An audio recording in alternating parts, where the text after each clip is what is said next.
Well, welcome back to Talkin Smack, guys. Got another episode for you today, the UFC 294 talk and some news with Jackson Airy. Oi, oi. Hopefully you guys enjoy this one. We kind of jump into a couple of random different things, starting a new little format for you guys. Hopefully you guys enjoy it. Don't forget to like and subscribe. Bang on. Leave your comments below on who you think's going to win UFC 294 and what's the topics you guys want us to cover in the future. Yeah. Bang on. This is Talkin Smack. Hit us up. See you in a sec. But yeah, I suppose we just started off with a little bit of UFC news. It's been a hot minute since we last did an episode, and that is true. So we're gonna briefly skip the recap because everybody knows in the last month what sort of happened and those kind of things as well. But we'll speak a little bit on the new champion and all of that coming up in the news. Yeah, that's it. All right, guys, get ready. So I think a big one that's coming out is like everyone's been worrying about this. I'm not sure about like worried, but definitely like, it's kind of very uneasy if it's even going to happen.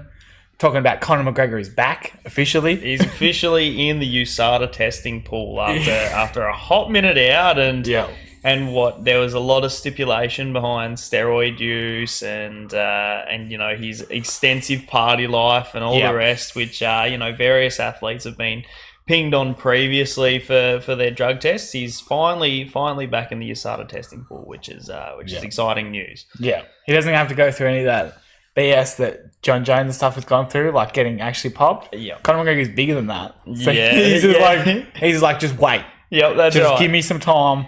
I'll get in it. And listen, I'm finally glad. I can finally stop mouthing Conor McGregor as much as I have, because I was pretty comfortable in mouthing Conor McGregor when he wasn't in the USADA testing pool, but now that he is, I don't know, I might lay off him a little bit, but it's awesome to see. We'll finally see the tough 31, I think it was, match between Michael Chandler and Conor McGregor, hopefully to come in. I would imagine that it'll come in at UFC 300, and that'll be a huge card, and to get him back for then, it'll make it one of the biggest pay-per-views that UFC have seen, maybe ever. Now, all of them have Conor McGregor's name on it, so you can only imagine that that one would end up being the biggest one when he finally does return. Yeah, it is a crazy stat that when you look at like their top 5 most earning cards, each one has Conor McGregor as the headliner. Like 4 of them all have him, which is fair enough too. Like he knows how to market himself well, and we've said it so many times in previous episodes that he markets himself so well, but he can talk the talk and he can walk the walk, and he's a good fighter, and it'll be interesting to see whether or not after 2 years and a couple of losses, if he can come back and redeem himself and end on a high note. He's only got, I think he's only got 2 more fights in his contract with the UFC, so whether or not he decides to continue on after that or what he does will be solely up to him and his lifestyle and all the rest, but it's finally good to have him back. Yeah, 100%.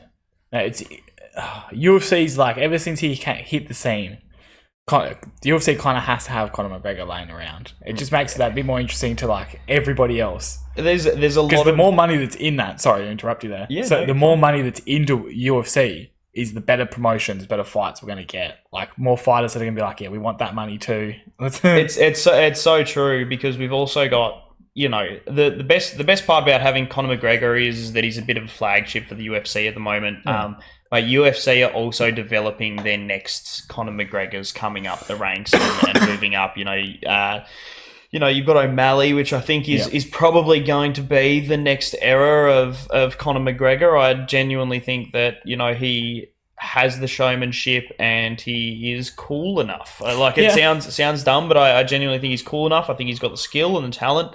He's young and he's a good fighter and current champion. So we can expect UFC to milk a fair bit into that basket. We also said how huge it was for UFC to show the knockout straight away, which is rare. That's right. So you know that behind the scenes, UFC are doing bits and pieces in order to boost O'Malley and make the next Conor McGregor, but until he is at that status and that level, I reckon Conor McGregor is still going to be the flagship for UFC for a bit. Yeah, as soon as he comes back in, Daddy Dana. Yeah. He's taking care of him. He's taking care of his boy. Oh yeah, 100%, 100%. But Yeah. but it's cool because we've got a whole bunch of fighters that are potentially on that card as well. You know, you've also got the likes of Sean Strickland, probably not going to be ever the flagship or the people that the person that UFC want to represent them. Yeah. However, he is fun to watch, and he will end up getting a lot of views because he's controversial and he's a fun fighter to watch. You know, he stands and he pops, and he's about what he's about, and good on him. Actually, it's funny you say that because there's literally I swear I saw a thing that compared Sean O'Malley's, granted it was different, but their post fight interview with I guess Rogan both times, but Sean's has like 800,000 views or something like that, and then Sean's has like 2 million or some shit. Like, and it was like it was only like when the photo was taken, it was like 2 days ago or some shit. Yeah, classic. So it's like, so you can really tell that people are kind of surprised, shocked, and they sort of like him. That's right. They sort of like Sean Strickland. and it's the coolest time to be a part of the UFC at the moment because there's no, like, aside from maybe Volkanovski, there's no real certainty in any of the divisions who is going to continue to stay the champion, you know? Like, you can't really expect Strickland. I mean, we wrote him off and he became champion and he deserves it, and good on him, but there's so many good people in that division. You know, Leon Edwards was also another upset there, and you know, can there be an up-and-comer that can take over Leon Edwards? You know, and it's just the same for every single bracket, whether or not there's going to be more people that come up and become these next Conor McGregors. Like, is that what we're going to see, or you know, there's going to be so much change. It's an exciting time to start picking fighters, and it's an exciting time for fighters because they're able to, you know, have a bit of a squeeze on actually potentially becoming the champion in the future. Yeah. Which is part of it. I feel like you just don't get that type of like publicity unless you're the champion. Once you hit that champion, once you get a title, bang, it's all on you. Like you are the top of that division. So. Yeah, top of the food chain. Which now Sean Strickland is. That is what we'll talk. Big upset. We definitely both backed Adesanya going to that. And honestly, felt like seeing the fight and then talking about it beforehand feels weird because like once I watched it, I was like, yeah, I should have. Shouldn't have downed Sean so much because he was good, but I guess that's the fucking that's the that's the Captain Hindsight over here. But well, that's the thing, man. Is you can't ever write off anyone, and it just goes to show that. That's right. It just goes to show that even though you think somebody's doing so well, it can all change in an instant. So. You know, congrats to Sean Strickland. As controversial as he is, I love him to bits, and I wish I backed him. And I hate to be that bloke that goes back on his word, but man, it was an impressive performance from him, and good on him. He deserves the championship in that from that fight. He was the better man that night for sure. Like Izzy did look a little slower and like not himself, but it's hard to credit that if that was Izzy's off night or if Sean was just perfectly like matching him everywhere he was doing. So it's hard to tell exactly what the thing is, but big ups for Sean. Yeah, that's a huge victory. Most definitely. That whole division right now is so exciting to look at because there's so many different variables that go into it. You've got you've got Duplessis who wanted to fight Izzy and wanted to take the championship off Izzy. You've also got Rob Whittaker for the exact same reason. Wanted that three-peat. What does Izzy do now? What do those two boys do now? Obviously, everyone wants to start chasing the championship again and all the rest.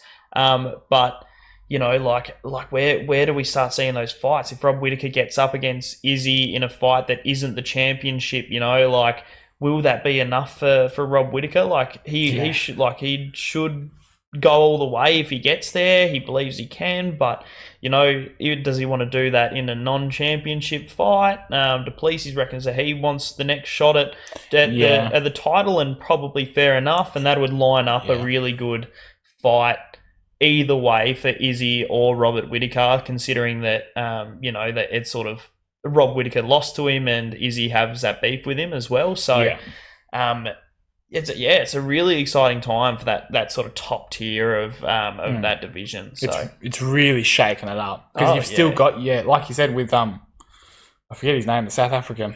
No, Duplessis. Duplessis. Yeah. You've still got him waiting, and he's after his terrific performance against Rob Whittaker.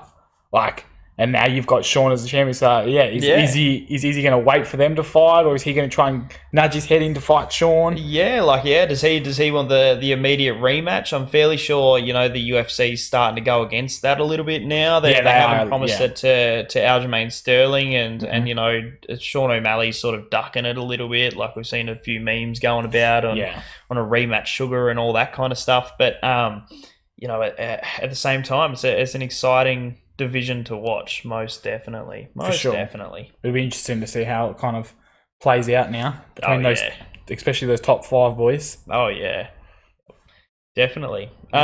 Sean's a beast. I love it. Man, Sean's just a dog. He just has so much go in him. I've recently listened to his podcast that he did with Joe Rogan and all the rest, and that's right. The dude will go in and spar for 45 minutes at a time, and just go round for round with tons of people. Like he fights 3 people at once. Like he does just because he can, and there's no sort of place where you can ever put Sean Strickland where he hasn't said that he hasn't put in the work for it, because he has, and he might not be the most technical fighter that there is, and he's more of a stand and bop kind of guy, but if you're willing to put in the work, it just proves that you can go all the way. That's 100% it. Yeah, no, he's killed it. He's hitting that podcast scene too.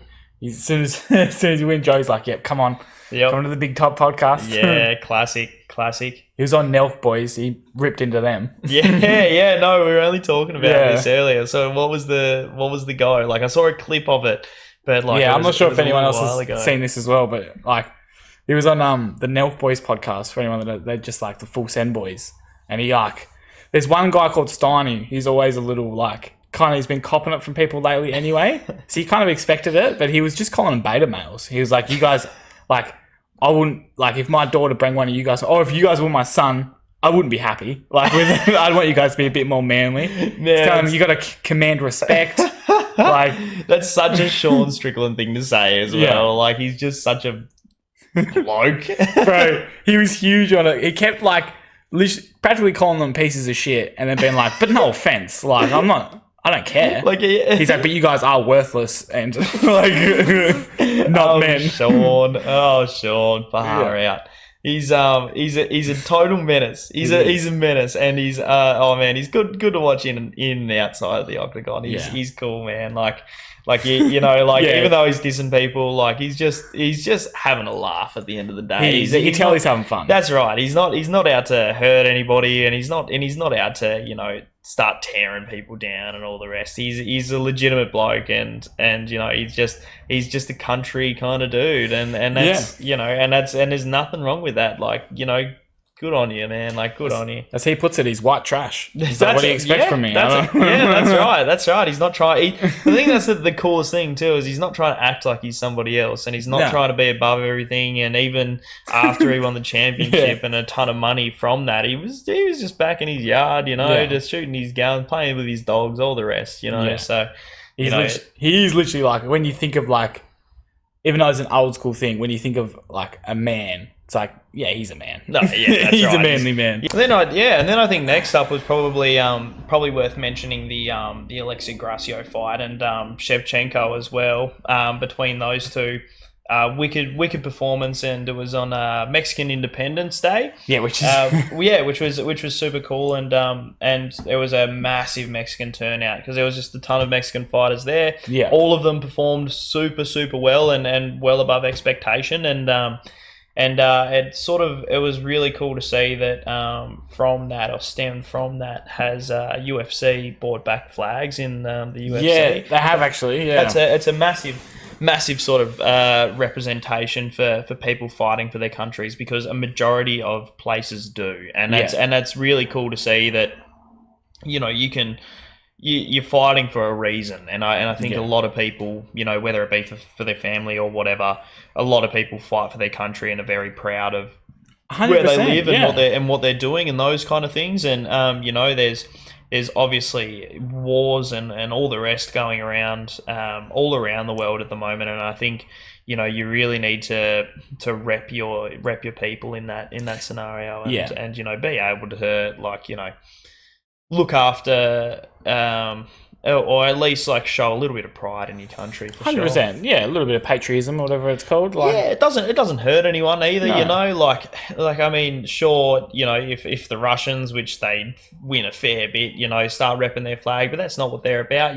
They're all about they're disciplined and they're fighting and all the rest. So you can't imagine there'd be too many problems with that. But the real diehard people, you look at your Aussies and stuff like that, which absolutely love to rep it. They love the pride. The Irish are the exact same, man. Yep. Conor McGregor, perfect example. You can guarantee the Mexicans, Mexico. They love it. Yeah, that's they're exactly very right. They're very prideful about it. it. Good on them. I think it's a brilliant thing that UFC are going to start bringing back flags into play again when people win or lose or even walking out. It's a good thing to represent your country, and good on UFC for doing that. They should let them do their shorts as the flag or something, just like an Aussie flag as the shorts. Yeah, something like that. I don't know. I saw this big thing about Bryce Mitchell and his shorts with the camo shorts. I want the camo shorts, and they finally gave him the camo shorts, which I thought was pretty cool. And, but it's good that fighters can represent themselves in that kind of way now, and they're not being limited, and there's not much limitations in the UFC on what people can say and do, which is not really,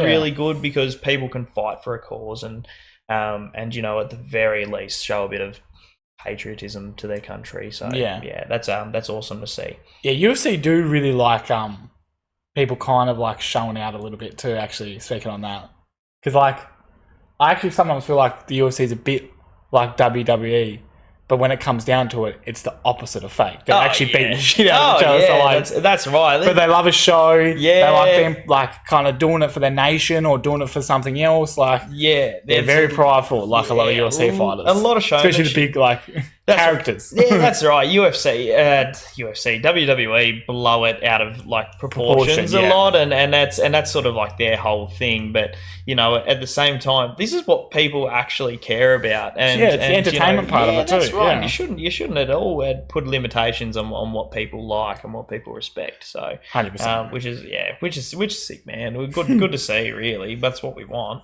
100%.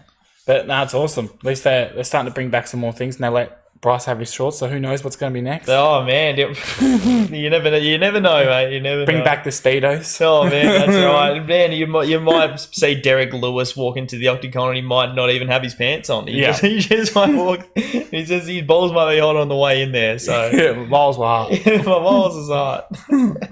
Oh, classic. All right, well that's kind of it on the news so far, guys. That's all we kind of had to talk about before we jumped into.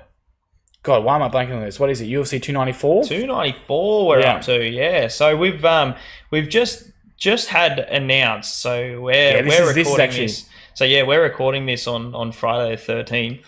Ooh, pretty scary, to be honest. But we've just had two fighters drop out of the main card, which is crazy, and they've just been replaced with huge names. So. We'll talk about that a little bit in the moment, but as of this time, we've only got three card things on the main event, so on the main card. So it could change as these kind of episodes coming out, but so far this is the three cards that are on Friday the 13th. On Friday the 13th. Yeah, it's actually why we're doing it during the daytime, because well, that's right. That's right. We've got costumes to dress up as and all the rest.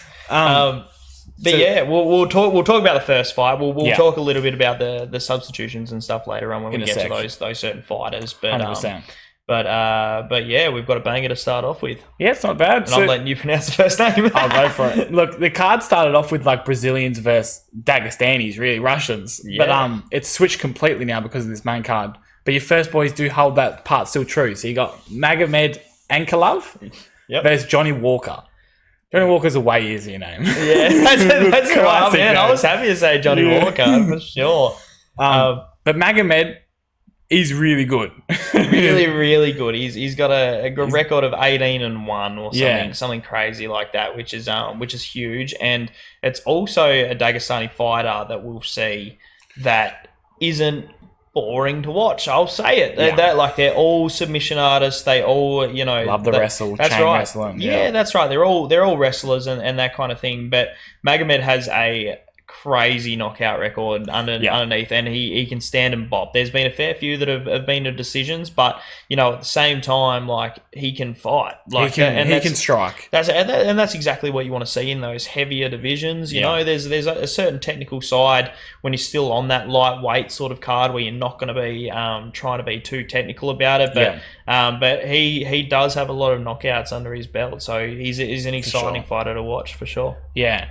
I mean, as they get bigger, the technical side does drop a little bit. This guy's a really good striker, but it has to, because their power gets ridiculous. Yeah. Like, as soon as they get to this size, light heavyweight, these boys can knock you out one touch. Yeah, that's right. You can only do so much to hold you, or at least work your way out of that, so... Yeah. So that's really cool to see. You've also got Johnny Walker as well, who is a technical fighter. He's even got submissions in there and all the rest. But Johnny Walker can stand and bop as well. Like, he can. He wants to. He's a very random fighter. Like, random in the sense of, like, you don't know what he's going to necessarily throw at you. Yeah. He has gotten better with his technical side. Yeah, and he's progressed up the ranks now, and he's starting to fight some named fighters, and he's starting to see some more fights as it is. Like, he's throwing himself in there a bit more, and he's showing up on these these prelim main cards a lot more now, and it's cool to see. He's a fun fighter, 6'6", massive bloke. Yeah. But the man can strike as well. Like, he definitely knows how to throw a punch. Yeah, and he's willing to take one to kind of give one too, because you've seen it. Like, it didn't work well with Jamal Hill, but it does work. It has worked well in other fights. Yeah, most definitely. And I think sometimes that play style has to sort of, there is that give and take. Like, you can stand and take a beating, and then look at Sean Strickland. It's a perfect example of that. Like, he can eat a few, but he also dishes them out, and that's sick. That's what we want for sure. But I guess predictions for this one, like, I don't like always mentioning this, but the betting side of it is, like, I think Johnny Walker's a underdog for this one, 3-1. So Magomed's a favourite, but I'm feeling Magomed for a finish here, to be honest. Yeah. I do like Johnny Walker, and I actually want him to get up, but Magomed's really good at striking, and he seems to, like, I don't know, there's certain... MMA math doesn't always work this way, but Johnny Walker, some of the fights he's versus Magomed has beaten some of the dudes that Johnny's lost to. True. Even though Johnny has versed, like, Paul Craig recently and won. But, like, I don't know, I get the feeling that from just what I've seen, Magomed's going to finish Johnny Walker probably around the second round. Second round? Yeah.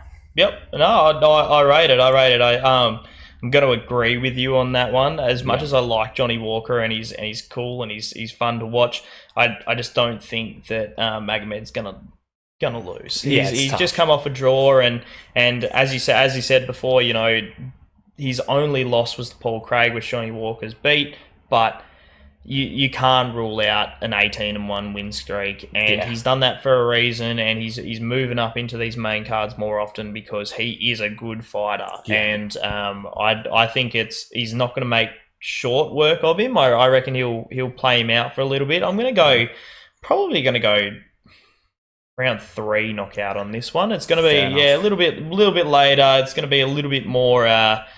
It's not going to be as slugfest as what it is, but I reckon that he's going to clip him late and sort of drag it out to the end, and that's when he'll really see the benefits or reap the rewards. Well, fair enough. That's a good prediction, I reckon. Yeah, bang on. So, and then we've got the big ones for the night, the 2 main cards. So originally, so we'll talk about this straight up. So Paulo Costa was initially supposed to fight Chimaev in this next one.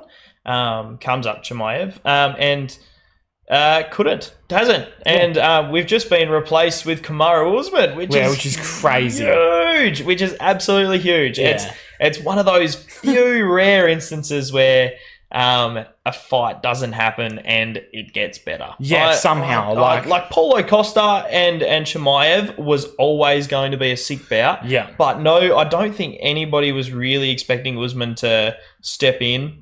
And mind you, this is off 11 days' notice. This is 0 notice whatsoever, and it is brilliant to see Usman finally coming in after, unfortunately he's upsetting losses to Leon Edwards, where everyone was sort of, backing in Kamaru to do pretty well. This will be a huge matchup for Chimaev, and this is the first real crack at, an actual top of the list fighter for Chimaev, and this will be a real determining factor on whether or not he is as good as what he says he is, and what 100%. and the hype train is what it's meant to be. Yeah, 100%. He obviously versed Gilbert Burns, which was a really good test, and he stood and he stood up and like striked with him, but that was like a bit of a slugfest. And he went pretty back and forth for a long time before he got the win.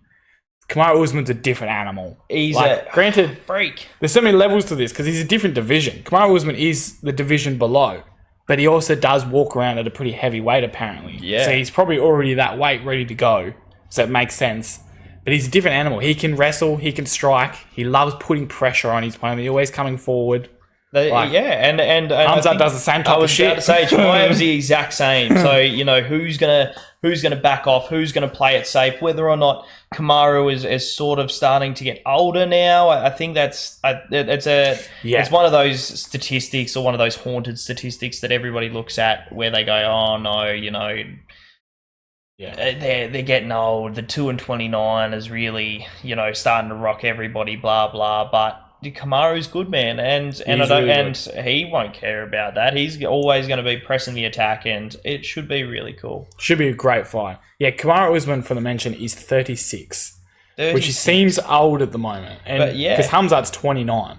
So younger. Yeah, that's right. Younger bloke. Will he have more go in him? No, because Kamaru is just as aggressive and can play that aggressive, fight style. So it should be really cool to see. Should be really interesting. And Hamzat's the favourite for this one, which you said. I think we mentioned this earlier, which you weren't surprised about, which probably a lot of people was, but for some reason that surprises me that he's a 3-1 though. I was like, that's I don't know. It's a bit. But wild. I guess he's different division. I don't know. I expected Chimaev to be the favourite in this, and it'll just be interesting to see what they can do on the grappling and wrestling sort of terms. But Kamaru's even still fine there. Yeah. But it just might be who's more aggressive in this scenario, or who can work their defense better. Yeah. And this one's just so up in the air on who you're going to choose. Me personally, I'm probably going to go for Chimaev. I think he's a little bit cocky and overrated, and I would like to see him lose to sort of humble him a little bit, and then I think he'd turn out to be a better fighter, but he's just on such a hot streak at the moment. You've also got Kamaru Usman coming off a couple of losses, and obviously getting to that older side now. I think that Chimaev will be able to keep up that pressure. Always looks super fit. Like anything that you see of Chimaev, he is just shredded to bits. Yeah, and he's stacked onto. Yeah, that's right. Conditioned really well, and I genuinely think that Chimaev's going to put on a show. The interesting thing is how it's going to happen. Because this could be just I'm not sure if it's a 5-round or 3-round. It's probably something we should double check. Yeah, I was about to say this might turn into like a co-main, but I suppose I suppose just given it, I'm probably going to put it within 3 rounds, and I'm probably going to go Chimaev round 2 knockout. Bang! There you go. Yeah, I think it's going to be. Yeah, I think there's going to be a bit of wrestling going on there, and I think Chimaev is just going to end up on top, and it's just going to be a very intense ground and pound, and I think that's how it's going to go down. You get a classic Chimaev post interview. Yeah, I kill everybody. Yeah, that's right. And he grabs them. See, that's what I'm worried about, because I love Kamaru and I respect him a lot more than what I do Chimaev. But I just think in this scenario, I think he's just going to get away with it. Yeah. The one thing that worries me about so your Hamzat round 2. Yeah. The one thing that worries me about Hamzat is, I think he's even said it, he's been too long without a fight. He's even asked, he's like, I want to fight, book me a fight, let's get this started, before the Paulo Costa one got booked. He's like, I want to fight more. So he's hungry. He's really, really hungry. And it is a fair thing because Kamaru has come off those 2 losses. So he's the young wolf. He's Rob Stark coming into this. Yeah, man. So I don't know if he's going to get red weddings by Kamaru Usman or not. Yeah, I was about to say you saw what happened to Rob Stark. Or if it's going to flip. Or if he's going to flip, he's going to turn into Jon Snow and just win it somehow. Man, we can see. I'm actually going to back... Brilliant Game of Thrones reference, by the way. Yep. No, I'm stoked as with that. That's brilliant. I think I'm actually going to back... Oh, it's tough. See, because I've talked about this. My heart, for some reason, actually wants to follow like both of them in their own way. So I want to go for Hamzat because he's young. He's the young wolf. He's so hungry. He keeps saying every time, I will kill everybody. Like, I will anybody, anywhere. And he does. And every time he wins. Yep, every time. So it's like, all right, well, he might come in and just tear Kamaru Usman apart and be the real deal that everyone has, and he finally gets his title shot. Plus Usman, which I forgot to mention when I was saying mine, is taking this fight off 11 days. 11 days notice. Which is not much. There's no camp in that. There's there's no prep for that. And I mean, same goes for Chimaev as well. But, Chimaev's been ready for a fight for so long. I don't know. I'm kind of feeling Hamzat too. The bet would be to put it on Kamaru Usman 3-1. It's not a bad bet. Yeah, it's good odds. Just straight up. But honestly, I think Hazmat's going to fucking win. I think he's going to come in and win. I reckon he will. I don't reckon it'll be first or second round. I might think it might be late, depending on the thing. So if it's a 5-round fight, if they turn it into a co-main, which I didn't think they were because Polar doesn't like big, long fights. Yeah. So I thought to make it more exciting, they probably would have made it a 3. Yeah. But if it is a 5, it might go to decision because of the stamina. Yep. But otherwise, if it's a 3-round fight, Hamzat's finishing that in the 3rd round. Yeah. Okay. It's gonna be a battle back and forth. They're both gonna be wrestling. They're both gonna be striking. Hamzat's gonna finish him off. Yep. Okay. Yep. Fair enough. So we both got Chimaev for this one. Both got Chimaev. This brings us on to the last fight, the main event. The main event for the night, which was G'd up to be probably one of my most anticipated fights of the year between the Bronx and Islam Mackhachev. Yeah. And I was so looking forward to this fight beyond belief. It was a little bit of redemption fight for Charles. Yeah. However, unfortunately, he hurt his eye in training and had to get stitched up and wasn't allowed to fly and got kicked out. Now we have the Volk. Got the Volk. Somehow this card got better. It is so rare that you see like replacement fighters come in and the fight actually just gets so much better than what it is. But this genuinely got so much better. That Charles Oliveira and Islam Mackhachev fight would have been amazing, but. As an Aussie bloke and Alex stepping up in the division, man, I am excited for this fight. Yeah, 100%. The redemption's finally back. We all were so anticipated, even the redemption for the first fight. Yep. So it was already huge. And you're right about usually when you get a replacement fighter, it's the dog who never says no. Like you get the dude who's a good fighter, but they're just like, I never say no, so I'm just jumping in. Yep. But these boys, Kamaru Usman and Alexander Volkanovski, 2 back-to-back fill-ins are just great fighters. One's a previous champion only 2 fights ago. Alex Volkanovski is the current featherweight champion. That's right, and he's looked for this fight before. So I think that's the most exciting part about this is that Volk and Mackhachev have both fought before. Yes. So Volk has been into a camp previously to this. So even though he's taken this on 11 days notice, I guarantee Volk's been prepping for this matchup for a while. It's the one he wants. So that's right. And it's been noted everywhere that this is the fight that he wants and that he wants to go have another crack at it and blah blah, fair enough. But he's been ready for it for a while. So you can totally expect Volk to come into this prepped. Even off 11 days notice, 100%. This is the fight that he has been chasing for a hot minute. So we can only hope that that leads to an awesome matchup. And from last time, I'd said that I went back and rewatched the fight and I thought Mackhachev won, but again, I think he's a boring fighter, but we'll just put that to the side. But in the end, that last round was so dominant for Volk. Huge for Volk. Massive for Volk. he now knows that he can do that.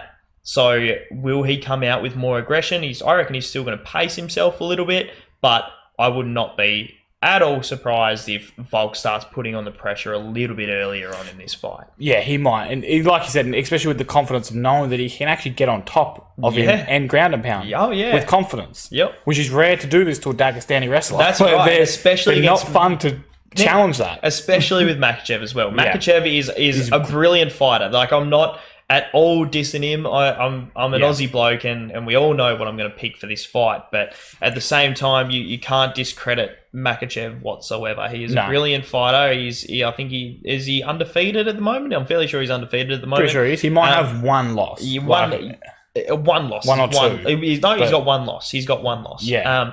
But nonetheless, Mackhachev is a brilliant fighter. His ground game is unrivaled across all divisions. I don't think anybody is on his level for wrestling and the rest, but I just don't think he's gonna have enough in his tank. And I guarantee, and I can see it, him having to fight this time, because a lot of people, were putting it on the Volk was Rob train and all the rest, because it was a boring fight and he just pretty much sat on top of him and wasn't really trying for too much the whole time.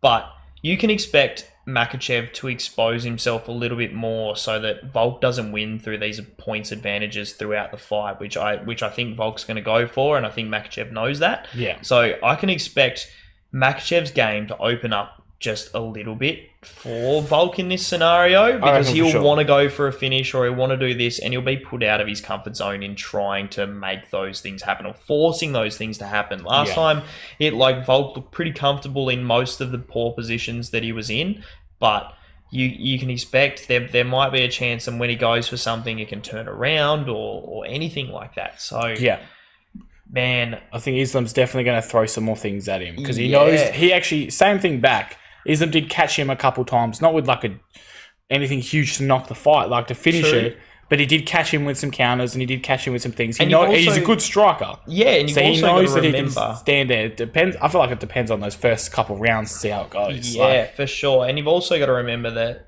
Mackhachev knocked out Charles the Bronx, and there would no doubt be, in his preparation for the fight against Charles Oliveira, you can no doubt say, okay, well, we've done that before and that worked. So, what's stopping us from standing again? So you wouldn't be surprised if Makhachev's going to be working and focusing a little bit more on his striking for this camp, because Charles Oliveira was probably more ready for a wrestle and all the rest. And Charles, no doubt, did a lot of, working on his striking leading up to this fight. But at the same time, I guarantee Mackhachev has had that in the back of his mind prepping for the Charles fight. So whether or not Volk's going to be taken back by more striking from Mackhachev, maybe, but we can always sort of see. That's it. We'll have to wait and see, but that's what I'm feeling. I'm feeling the same, because you're 100% spot on, like right on the nose, because he finished De Bronx, who's also finished top fighters like Dustin Poirier or Justin Gaethje.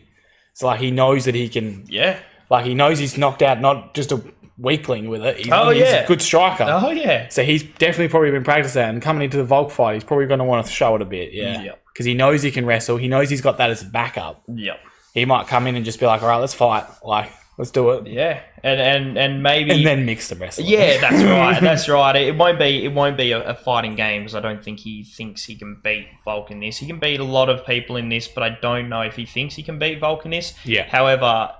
like, he will always have that wresling backup plan if stuff goes wrong. And 100%. So yeah, we can expect there obviously to be some wrestling in this fight, but I wouldn't be surprised if someone tries to pull the cat out of the bag and trying to actually fight here. So should be interesting. Down to predictions. All right. I wonder which one we're going to pick for this one, but I in the last fight, Usman versus Chimaev, I was not going with my heart on who I thought would win. This one I fucking am. This one hard all the way, baby. I don't care, man. Volkanovski is going to get the win. He's going to get the win. He's hungry for this, man. He wants He's going to knock him out. He's been. I know for a fact that he would have been prepping for this for a very long time. Coming off 11 days, it is what it is, but I guarantee that he's been working for this and that he was always wanted this. Mackhachev would have been shaking in his boots once that he found out that Alex Volkanovski came in.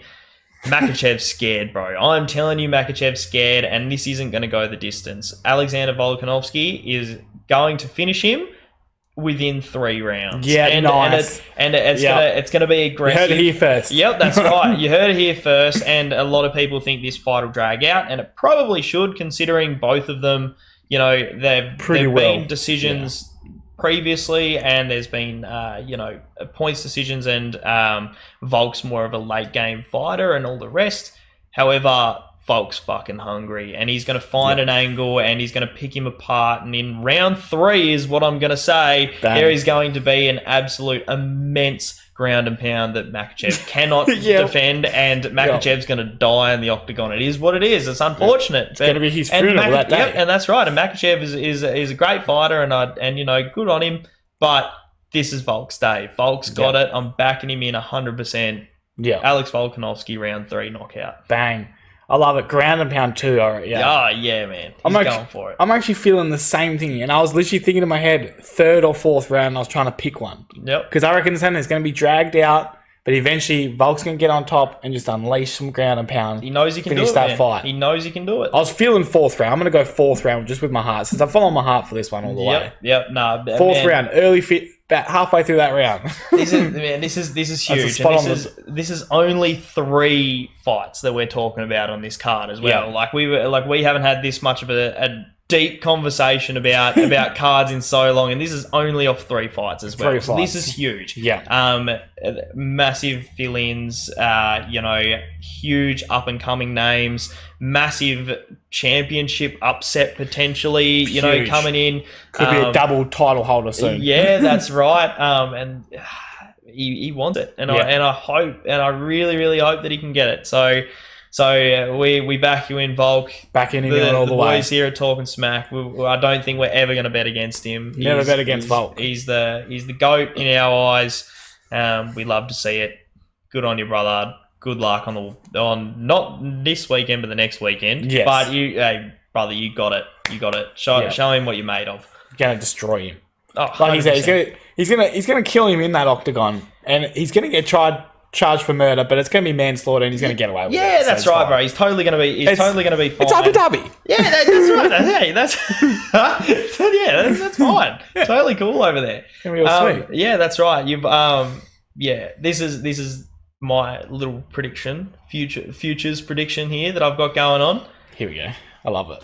It's gonna be Alex takes this belt, becomes double champ. Conor McGregor comes back, gets a win, comes to face Alex Volkanovski, and Alex Volkanovski puts Conor McGregor into retirement. You're calling it here first. And Alex's potentially last ever fight will be against Conor McGregor. He'll win. The legacy will continue.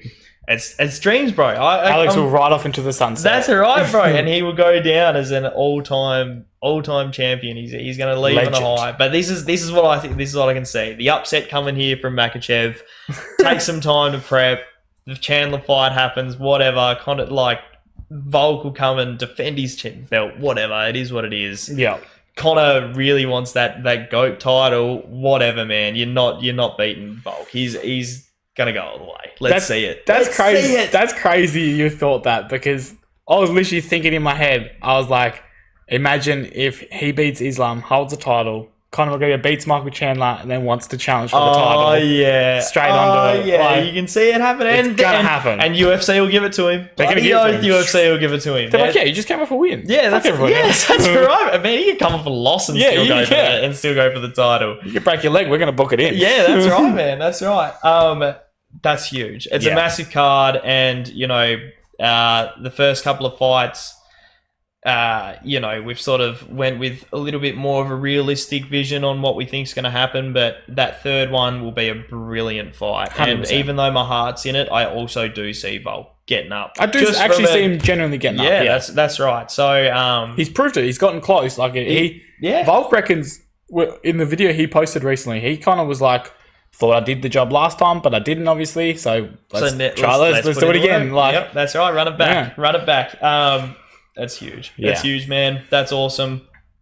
And I think that's sort of it. That's all we got time for. That's all from us here at Talkin Smack UFC department. no, bang on. That's perfect. We'll leave it. Leave your comments down below too. We want to see a little bit of user interaction for sure. What do you guys think you're gonna win? Yeah, that's right. I wouldn't mind seeing a bit of that. Don't forget to like and subscribe. You're listening to Talkin Smack with Saki Boy and Jackson. And we'll see you after the fight. Yeah, we'll see you on the next one.